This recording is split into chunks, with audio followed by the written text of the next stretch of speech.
Hey, what's going on there, everybody out there in G-Man land? Just wanted to give you guys a Super Bowl prediction as well as a 2017, a little early look into 2017, just so we can kind of get an idea as to what might happen in 2017. Now, for all you guys that are out there jumping up and down, happy as clam because you guys think that the Cowboys are, you know, extinguished, done, finished, wrong. You would be wrong. Wrong. Okay? And by the way, I'm an Eagles fan. So, yeah. Take that and stick it in your fucking pipe. Look, they have built themselves a team that is going to dominate. Okay? Dominate. Go back and look at my November 4th, 2015 video wherein I state Dak Prescott is the best quarterback coming out of the draft. Okay? And he did not prove me wrong this year in 2016. So, you know, now let's just get to the Super Bowl real quick and then I'll spend about 3 minutes, you know, breaking it down on 2017, like an early look at the 2017 season. So let's jump in with both feet because it's been a little while. So as many of you guys may know, I had to have surgery and that kind of knocked me out the box for a little bit, but you can bet you will get your daily dose of G-Man Live, sports and movies and culture. So here's how I see the Super Bowl playing itself out. And interestingly, this is an interesting one because, you know, last year the Eagles beat the Patriots. This year the Eagles beat the Falcons. So what does that tell me? Here's how I kind of see, and here's what happened, by the way. Back then, the Eagles knocked off the Falcons in 2016 because they had gotten pressure on Matty Ice. They got good play from their running backs. I mean, one of the keys was that Eagles have no receivers. I mean, they suck. So one of the things that's interesting is that the way that it seemed to be able, the way that the Eagles seemed to be able to knock off the Falcons this year was they were able to, you know, make Matty Ice just flat. You know, that turned into freaking a puddle. So, you know, the thing also was on offense, you know, we were able to keep. They have an aggressive D, by the way. This is not everyone's talking about. Let me tell you something. Vic Beasley is the real deal. All right, 16 sacks, 16 sacks. Okay, that's not that shy. That's not many shy from, like, you know, the overall record for sacks in a season. The man can get upfield and he will put pressure on Brady. And by the way, if they decide that they have to put 2 on him, one of those other guys is going to beat the Patriots offensive lineman. Even Freeney, Dwight Freeney, I don't know, wait, what is he, 45? But he's still playing at a high level, just like what we saw from, you know, Julius Peppers on Green Bay. So the thing is that the Falcons line is good. Linebackers are even, you know, pretty intense. And then that secondary, big.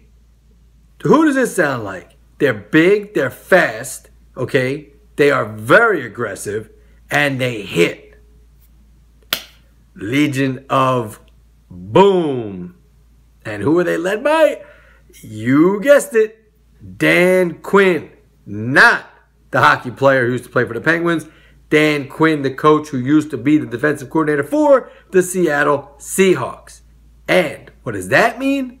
He's faced this Patriot offense before with a very similar defense that he has now, similar to the one that he had in Seattle. So, will he devise a plan? I think he will.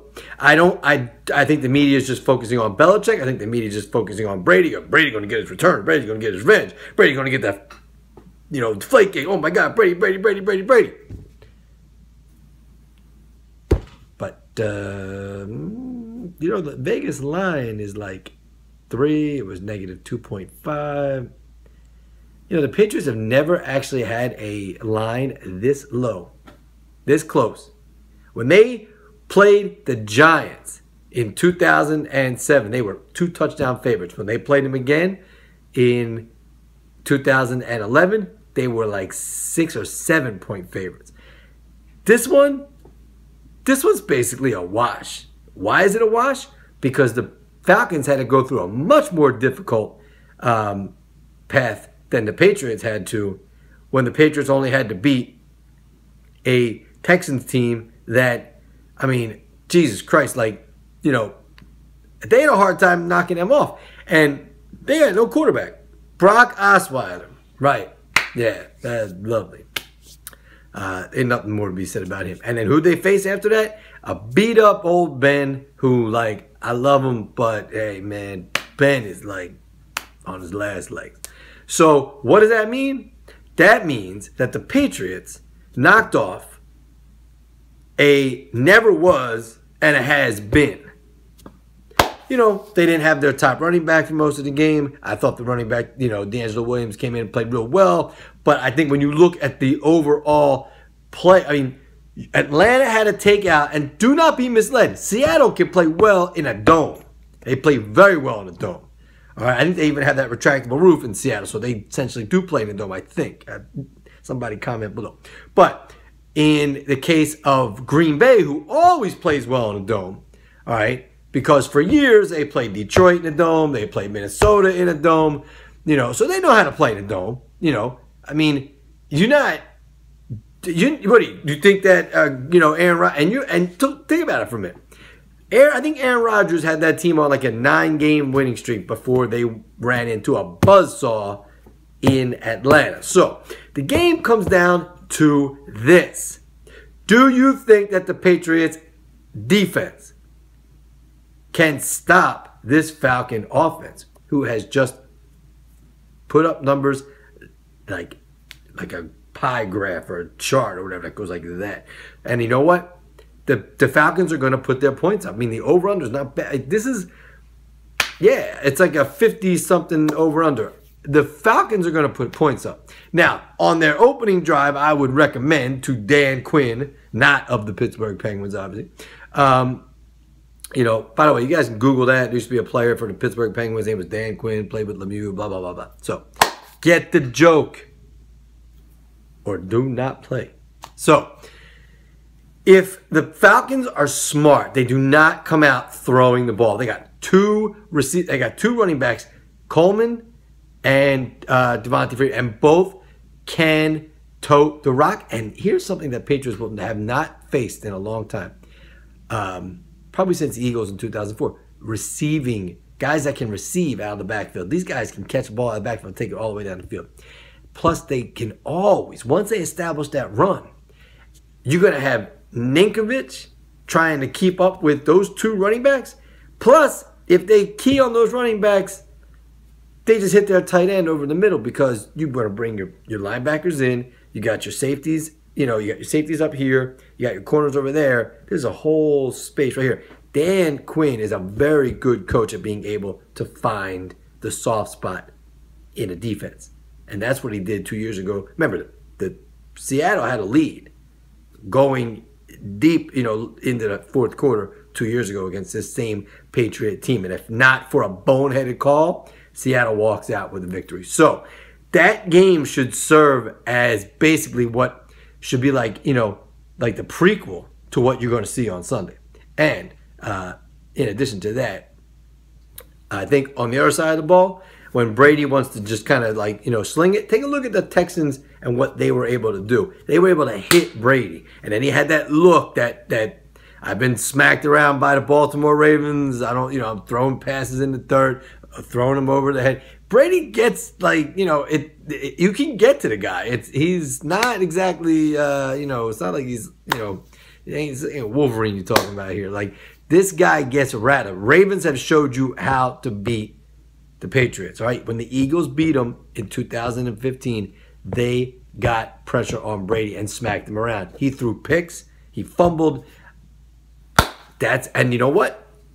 Beasley is the guy who has to make it happen, okay? He has to be that, you know, that Ravens D that gets upfield, gets past those guards, which, by the way, Beasley just brings it. So keep that in mind.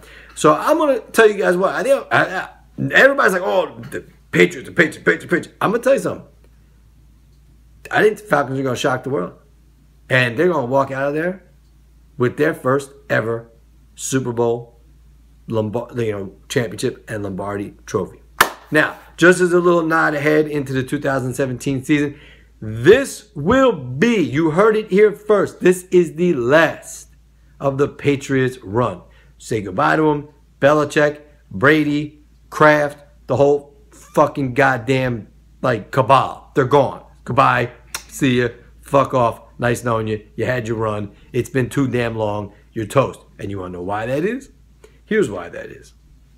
Number one, the Raiders will have their quarterback back next year, and the Raiders will start to dominate in the AFC. That just how it started is how it's going to end. It started with the Raiders. It's going to end with the Raiders. So I do not see the Patriots as this, 14-2 team every fucking season. Number two, yes, as I led with, the Dallas Cowboys will, I repeat, will dominate for the next decade or more. 15 years. Zeke, Dak, Dez, Sean Lee, Rolando McClain, and did you watch Pro Bowl? The whole goddamn offensive line was the Cowboys. So you're going to sit here and tell me that the Cowboys are not going to dominate? Are you nuts? You show me a team that has a great offensive line, and I will show you a team in the playoffs. And better yet, I will show you a team that gets to the bowl and wins it. Add in a little bit of Zeke, add in a little bit of Dak, and guess what? You got yourself. Cowboys probably going to be drafting a tight end in a couple of years because they got to replace, Witten, who's been around since 2003. But they throw to Cole Beasley, and they throw to he loves Cole Beasley. So this Cowboy team, had they gotten to the bowl this year and not run into a juggernaut like the Green Bay Packers, they're getting to the Super Bowl, and they would have won it. Next year, if the Patriots do manage to get to the bowl, they will lose to the Cowboys.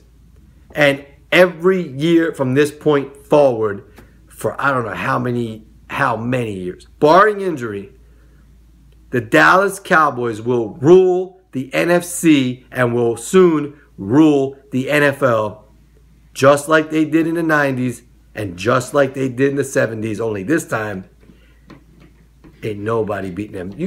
People are all a little too fired up about the fact the Cowboys lost. Yeah, they lost. But the war has just begun because the Cowboys will reclaim their throne, and they're not giving it up. And the Patriots, they're on their way down. The Cowboys are the new threat to be sustained champions for a very long time to come. So, anybody has any questions or comments, just put them below, and I'll be happy to answer that. In addition to that, I'll do a little breakdown of a couple movies that I saw recently. And otherwise, I hope everybody has a good Super Bowl Sunday. It should be a good time. And, as I always do, anything you want to know, put it in the comments below. And if you like what you see here and you want to see more, click right here to see more.